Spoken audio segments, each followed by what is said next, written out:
কেউ কবর দেওয়ার পরে মোনাজাত করলে সেটা কি বেদাত হবে? বেদাতের সংজ্ঞা কি? জবাব, বেদাতের সংজ্ঞা হলো ইসলামী শরীয়তের পরিভাষায় সওয়াবের উদ্দেশ্যে এমন কোনো আমল করা যেই আমল আল্লাহর কিতাবে অথবা রাসূলুল্লাহ সাল্লাল্লাহু আলাইহি ওয়াসাল্লামের সুন্নায় প্রমাণিত হয়নি, এটাই হলো বেদাত। প্রশ্ন করেছেন কাউকে কবর দেওয়ার পরে মোনাজাত করলে সেটা কি বেদাত হবে? জবাব, মোনাজাত দ্বারা আমরা সাধারণত বুঝি হাত তুলে দোয়া করা। তো নবী সাল্লাল্লাহু আলাইহি ওয়াসাল্লাম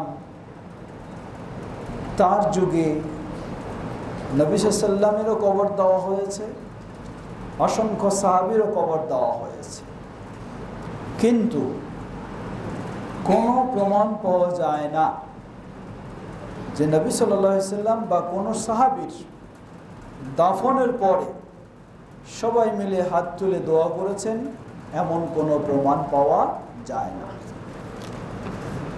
যেহেতু কোনো প্রমাণ পাওয়া যায় না, সুতরাং রাসূল সাল্লাল্লাহু আলাইহি ওয়াসাল্লাম এক সাহাবীর দাফনের ক্ষেত্রে বললেন, ইস্তাগফিরু লিআখিকুম ওয়াসালু লাহু আত-তাসবীত, তোমরা তোমাদের এই ভাইয়ের জন্য আল্লাহর কাছে ক্ষমা প্রার্থনা করো এবং সে যেন তার ইমানে অবিচল থাকতে পারে, এখনই জিজ্ঞাসাবাদ হবে, সেই দোয়া করো।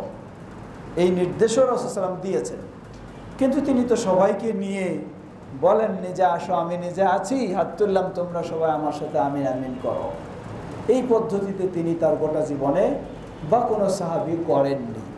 তাই সামাজিক এই প্রথা অনুযায়ী করাটা সুন্নাহ পরিপন্থী অবশ্যই হবে, করা ঠিক হবে না।